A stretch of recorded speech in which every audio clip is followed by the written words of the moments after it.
Halo, assalamualaikum warahmatullahi wabarakatuh. Selamat datang kembali di channel Birawan. Kali ini kita akan memeriksa karakteristik daripada equalizer di mixer Yamaha MG16XU. Nah, nanti hasilnya bisa juga mungkin kita generalisir ke Yamaha MG series lainnya seperti MG20XU atau MG12XU dan yang lainnya. Caranya bagaimana? Kita akan menggunakan Smart Live. Nanti kita bisa lihat di situ grafiknya awal dia flat apa enggak. Terus kalau kita tambah di high, mid, low, yang pertambahannya seperti apa? Caranya seperti biasa. Ini kan jalur outputnya biasanya kita langsung alihkan ke manajemen power dan langsung ke speaker. Tapi sekarang kita loop, kita balikin ke channel input yang biasanya dimana input di sini kita pakaikan Behringer ECM 9000. Jadi dari output sini langsung balik lagi ke sini. Jadi langsung kebaca tanpa perantara aksesoris apapun, tanpa perantara manajemen ataupun speaker. Jadi langsung balik ke channel input dan langsung masuk ke Smart Live. Nah, nanti kita akan lihat bagaimana hasilnya. Yuk kita simak.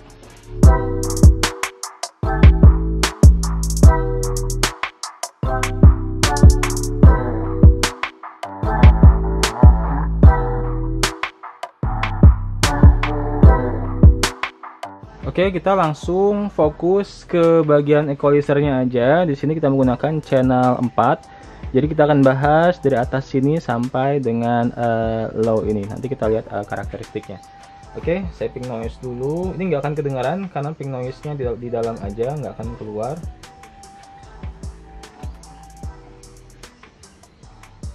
Oke, ping noise sudah siap.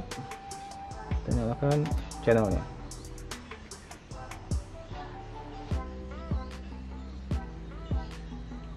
Oke, nah ini kita dalam posisi equalizer di tengah semua. Ini kita HPF juga kita matikan dan hasilnya adalah seperti ini. Kalau kita lihat dari respon frekuensi dia flat banget, tapi mungkin ada kurang lebih beberapa dB ya. Di sini mungkin di tengah di sini dia ada 0,14 dan paling ujung itu ada min 0,07. Di belakang sini juga dia minnya ada sampai min 0,18 ada 0,20. Jadi seperti itu. Kalau flatnya tidak ada equalizer seperti itu. Nah, kalau untuk fasanya dia agak sedikit di bagian sub sini dia paling belakang itu bisa dibilang kita genapin ada di 30 derajat ya. Di tengah di sini dia mendekati 0 semua dan paling kanan sini ujungnya dia ada di min 30 derajatan kayak min 33 di sini ya, seperti itu. Nah, jadi itu adalah respon fasa dan juga frekuensi kalau equalizernya belum kita apa-apain. Nah, sekarang kita coba dulu bagaimana kalau kita HPF ya. Kita HPF, kalau pad kan sudah tahu ya, dia akan mengurangi tingkat gainnya. Kita nggak akan bahas pad, kita akan bahas HPF aja. Kita coba HPF. Di situ HPF-nya adalah 80 Hz. Nah, ini adalah hasilnya kalau channel itu kita HPF. Dia roll off di sini 80 harusnya mulai dari mana ya? Nah, harusnya di sini 80. Nah, jadi di 80 dia min 3 dB-an gitu ya. Min 3,2 sih di sini gitu. Jadi kalau misalnya kita HPF di 80 Hz-nya dia min 3 dB. Nah, dia mulai rolling itu ya di sini sekitaran 135, 120 ya. Nah, 120 dia mulai roll off sampai ujungnya di sini seperti itu. Dan kalau persis di 80 Hz-nya itu ada di min 3 dB, sekian seperti itu. Oke, kita kembalikan HPF-nya. Nah, sekarang kita akan lihat bagaimana karakteristik equalizer height-nya. Dia bilang di sini equalizer height-nya itu 10 kHz, karakteristiknya selfing, artinya 10 kHz ke atas nanti akan ke boosting. Mari kita coba tambah langsung ke arah pukul 3 ya. Ini langsung arahkan ke sini. Oke. Bagaimana hasilnya? Ya. Nah, jadi kalau misalnya kita arahkan knob height tadi di arah pukul 3 seperti ini, dia di 10 kHz akan jadi plus 8 dB seperti itu. Kalau kita mentokin benar nggak ini plus 15 dB. Dimentokin dia ada di plus 12,3. Jadi nggak murni plus 15 dB di 10 kHz nya. Dan karakteristiknya seperti ini ya. Jadi kalau misalnya dari knob H kita angkat, kita balikin aja ke pukul 3 tadi di sini. Nah, dia dari 1 kHz pun sudah keangkat ya.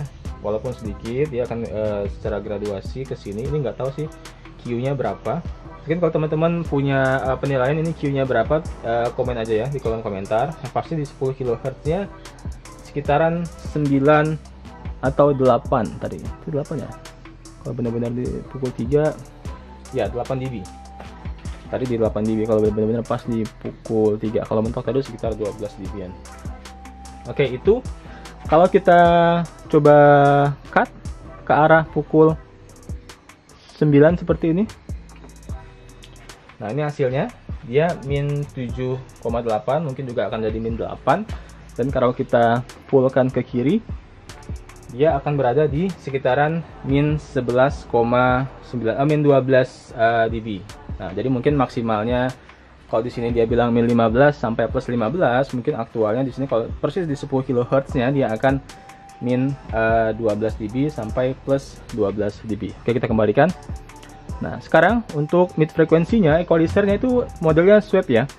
Jadi dia picking dan swap. Artinya kalau ini tadi selfing setelah 10 kHz keangkat semua, dia kalau sini picking, frekuensi mana yang kita pilih di situ adalah puncak penambahannya. Dia kayak band filter gitu ya. Kita coba dulu di frekuensi di tengah-tengah sini, dia frekuensi berapa. Kita coba ke arah pukul 3 seperti ini. Oke. Nah, ini adalah hasilnya. Di situ berarti di sekitaran 1,2 kHz. Nah, ini sedikit agak lebih tinggi ya penambahannya dibandingkan yang 10 kHz di equalizer high tadi. Kalau di equalizer high tadi dia plus 8, di sini ada plus 8,9, hampir plus 9. Gitu. Kalau kita fullkan, dia akan ada di sekitaran ya di sini benar 15 dB ya. Paling kanan 15 dB dan paling kiri juga kita lihat dulu, paling kiri dia akan min. Oke, kita lihat. Oke. Ya, sekitaran itu kurang lebih min 15 dB juga. Dia ada di sini sih terbaca min 14,7. Mungkin ada error margin sedikit. Ini adalah hasilnya. Dan kalau misalnya kita kembalikan ke arah pukul 9 di sini, dia ada di min 7,5. Oke, seperti itu. Nah, bagaimana kalau misalnya kita putar, dia paling kiri, dia bilangnya situ kan 250 Hz. Dia bener nggak akan picking? Kita ambil yang paling ekstrim aja ya. Kita cut habis di sini. Kita cari titik tengahnya. Bener nggak? Itu adalah 250 Hz. Ya, benar ya. Jadi paling kiri itu benar persis 250 Hz untuk di puncak kita cutnya gitu. Dan kalau kita ambil paling kanan, dia benar nggak di 5 kHz. Oke, paling kanan dia ada di agak lebih dikit ya. Jadi kayak 5, kalau 5 kHz benar dia min 14,67. Kalau di sini kita ambil yang paling ya, di sini dia 5,5 kHz seperti itu. Nah, itu adalah karakteristik equalizer mid-nya. Jadi ini itu saya juga nggak hafal benar itu Q-nya berapa, kayak cukup lebar sih ya, cukup lebar. Kita balikin aja ke tengah dan ini kita balikin ke posisi 0.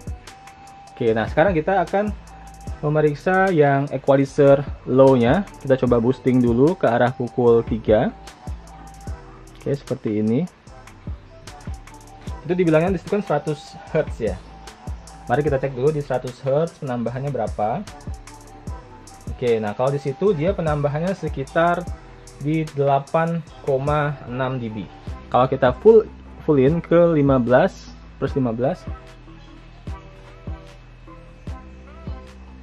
Oke, kalau di fullkan dia maksimalnya di sini ada 11,35 dB seperti itu. Nah, sekarang kita coba lagi ke arah pukul 9 di sini. Oke, di minnya, nilai minnya dia ada min 728 dB. Kalau kita fullin sebelah kiri,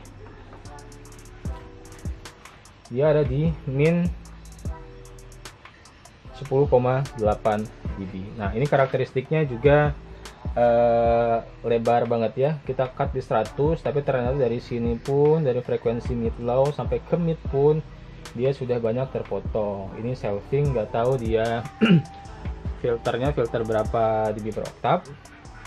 Di manual booknya juga tidak dijelaskan dengan spesifik, hanya dijelaskan bahwa kalau low dan high itu karakteristiknya shelving, dan kalau mid frekuensi dia karakteristiknya picking. Dan picking untuk channel 1 sampai dengan 8 itu dia bisa di swap, bisa dipilih untuk frekuensi middle-nya. Sedangkan channel 9 sampai 16 itu mid-nya fix di 2,5 kHz.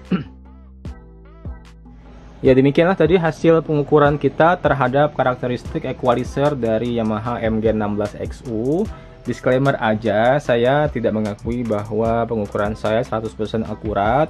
Saya tadi cuma istilahnya untuk penentuan baseline 0 dB semua pun itu saya tidak ada kalibrasi. Saya cuma istilahnya itu melihat saja di grafik tadi yang mana cukup mendekati 0 dB, itulah yang saya pilih sebagai dasar, seperti itu. Dan memang di mixer analog itu kita bukan tidak leluasa, kurang leluasa untuk mengequalizer suatu input maupun output ya. Jadi kalau misalnya teman-teman merasa kurang puas dengan mixer analog, bisa saja nih upgrade ke mixer digital. Mau Yamaha, mau Behringer, mau Allen Heath, mau merek lain seperti Ashley, Hartwell, segala macam, banyak kok pilihannya. Dan itu tergantung dari kemampuan dan budget teman-teman lagi, seperti itu. Kalau saya sih untuk sekedar alek-tunan sih sudah cukup ya. Ini untuk equalizer dari Yamaha ini. Beda hal kalau misalnya kita mau orkes mungkin dengan alat yang lebih bervariatif, mungkin saya bisa lebih terbantu kalau saya punya mixer digital. Oke, terima kasih telah menonton, jangan lupa subscribe ya. Assalamualaikum warahmatullahi wabarakatuh.